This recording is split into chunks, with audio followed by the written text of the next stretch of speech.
Part two of our favorite albums from the 70s on this Sonic Obsession.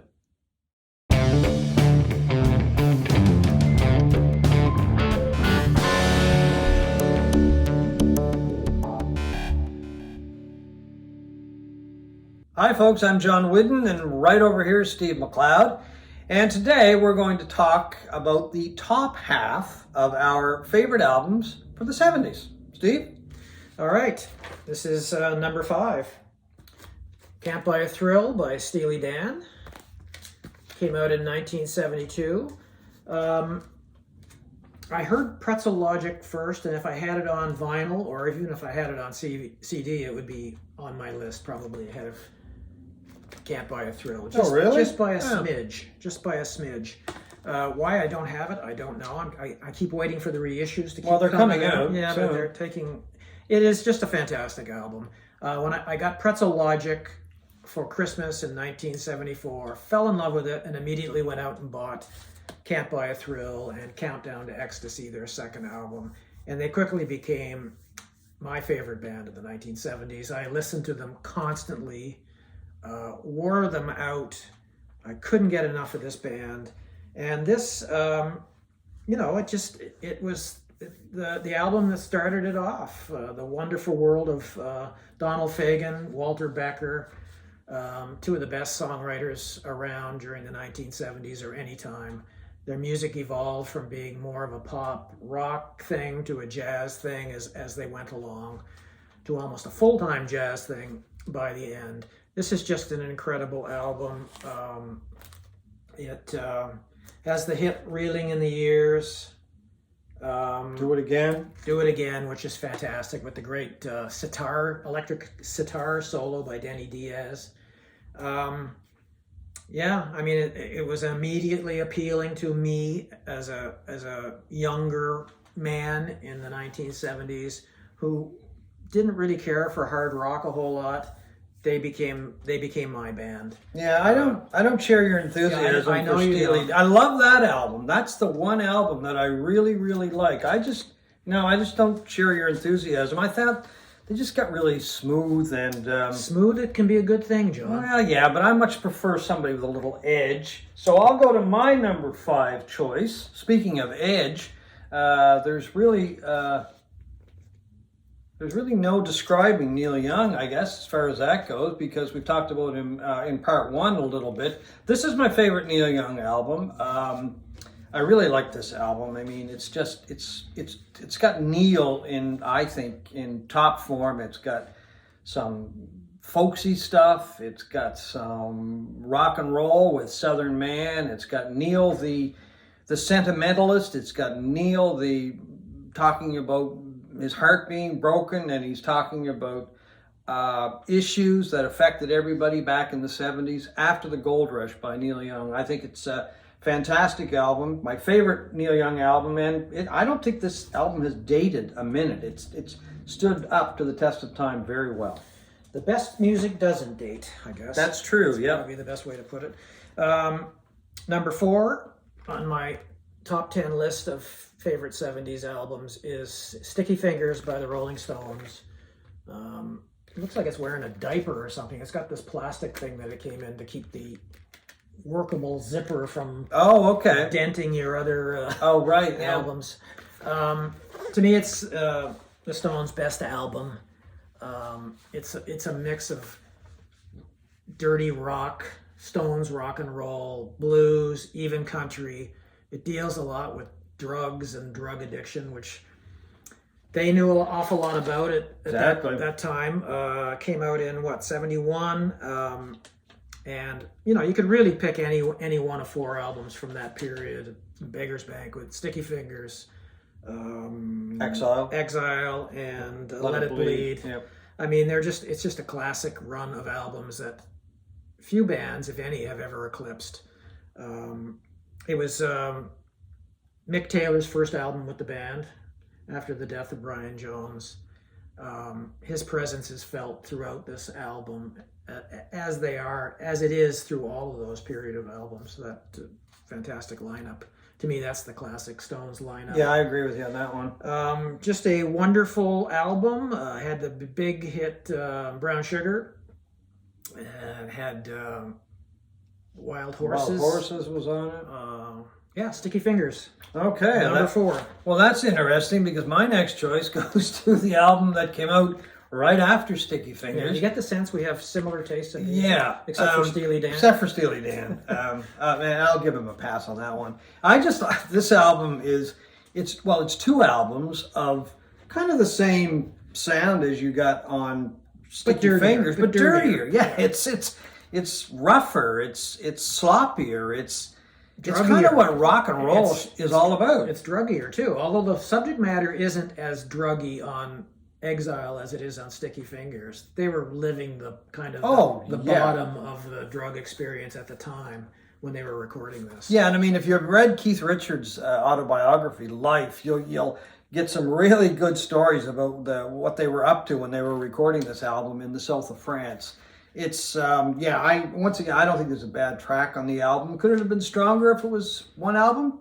I don't think so, because part of its charm is the fact that it was 2 albums of just Stones debauchery, sloppiness, and just playing their hearts out as far as that goes. Yeah, I don't find there's any throwaway tracks on it really. No. It's the experience of that time and that place, and I think it's a perfect album in that sense. Yeah, and one thing I meant to mention when I was talking about the Faces is we're talking about the Stones, so Ronnie Wood obviously plays with the Stones. Now, I find with the Faces, he did some of his best guitar playing. He did a lot of slide. He did a lot of acoustic with the Faces. I don't think he's matched that with the Stones. I agree. And I meant to point that out when I was talking about Long Player, but it slipped my mind. I mean, fantastic guitar player. My number 3 album of my top 10 favorite 70s albums is Who's Next by The Who. What can you say about this album that hasn't already been said? It is, a perfect album again. It's a 10 out of 10. It's, in my mind, the pinnacle of Pete Townshend's creativity as a songwriter and a rock visionary. It's perfect in every way. The scream, Roger Daltrey's scream at the end of Won't Get Fooled Again is one of the high points of rock music for me in the 1970s. It is stunning, and it begins with this great synthesizer sounds that Pete Townshend came up with for Baba O'Reilly. A fantastic album that has become a staple of classic rock FM radio play soon, to the almost the detriment of the album. Yeah, I find that was almost on my list. I love the album, but to be honest with you, I'm kind of suffering from fatigue from that album because so many especially Won't Get Fooled Again and even Baba O'Reilly, TV shows have been using them over and over and over again. And to be honest with you, I'm sick of a couple of tracks from the album, and it just kind of made me fatigued about the whole album. I can understand too much commercialism. I can understand that, but its greatness. Oh, it's a great album, yeah. Anyway, overcomes any of that for me. Okay, so my next choice comes from the late great Jeff Beck. I don't know. Is it my favorite Jeff Beck album? Today it is, but tomorrow that may go to, and this is where I'm getting sneaky because I'm getting 2 Jeff Beck albums in here, 2 for the price of 1, because this is a tremendous Beck album as well, both from the 70s, of course. That's got a band on it with singing by Bobby Tench. This is all instrumental, which was produced by the great George Martin. It really turned everything around for Jeff Beck as a guitar player, and his sound took a whole different pattern after that, a whole different route. And I just, once again, I love both of those albums. To me, they have to come as one, I guess, because one shows the hard rock Jeff Beck, which I really like. The other one's got the more melodic, the jazz influenced Jeff Beck, which I love as well. So anyway, I'm being sneaky. So anyway, but it's our list. So. I expected you to be sneaky. You never follow by the rules, and I've had enough. Well, there you go. So you've got another one too. Well, this is number 2. Oh, number 2. Yeah, you got something cooking. No, I don't. Okay. I don't really. Number 2 is Rumors by Fleetwood Mac. Another perfect jewel of an album. in both its sound, its songwriting, its singing. I mean, how many bands have three tremendous songwriters like this one did? It was forged in turbulence, like a lot of great albums are. You had Stevie Nicks and Lindsey Buckingham breaking up. You had John McVie and Christine McVie breaking up as husband and wife. And what does that make? Some of the sweetest pop, some of the sweetest pop ever made. It is just absolute perfection. It could easily double for Fleetwood Mac's greatest hits. There are that many. Yeah, that's true. Yeah, I mean, yeah. it's just, Once again, it's one of those albums that it's a perfect album. There's not a bad song on it. Personally, I prefer the other Fleetwood Mac, the blues influenced Fleetwood Mac, but that's a whole different. That's another show, actually. Maybe someday. My next choice goes to the Allman Brothers Band and at Fillmore East, and this is, without a doubt, the greatest live album ever recorded and released.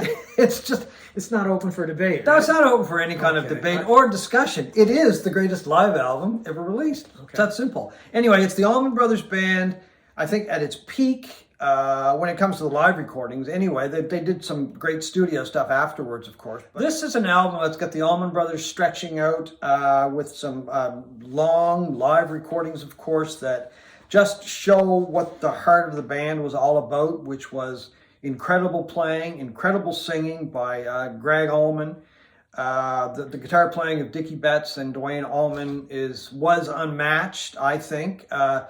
Derek Trucks and Warren Haynes came close a few times as far as that dual guitar playing, but these guys, it was just magic. And on this album, there's a mix of original material, and there is also the band paying homage rather to some of the blues artists that they grew up with, were hugely influenced by, and really the Allman Brothers putting their own stamp on some of those songs. So it's the Allman Brothers Band at Fillmore East. A great live album, but I don't necessarily agree with you that it is the greatest, but... well, it is, folks. Okay. So my number one favorite album of all time, my number one favorite album of the 70s, it's no surprise, really. Ziggy Stardust, David Bowie. I've only talked about this about a million times since we've had this channel. It's the album I've heard the most, the album I've played the most. It is absolute perfection. It launched my lifelong love of David Bowie's music. What a creative journey this one didn't begin, because it wasn't his first great album. I think Hunky Dory was, but it's just perfection in every way.